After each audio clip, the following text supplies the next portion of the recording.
अम्मी आप देख रही हैं ना, हमारा खानदान बिखर रहा है। इस सब का अंजाम क्या होगा अम्मी?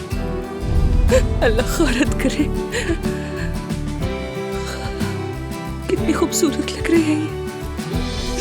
कुछ अर्सा हमारे एक दूसरे से दूर रहना ही बेहतर है। आयजा,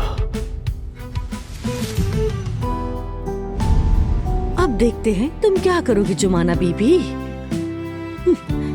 या तो आसान या फिर तुम्हारी बहन, फैसला हो ही जाएगा।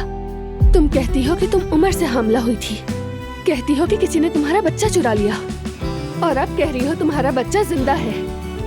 सॉरी, हम टेंडर हासिल नहीं कर सके चाचा। क्यों नहीं ले सके? क्योंकि ऐन उस वक्त हमसे बेहतर पेशकश करने वाला कोई आ गया, आपका बेटा उमर। नाज़ली के साथ जो तुमने किया उसकी सजा तुम्हें मिलेगी।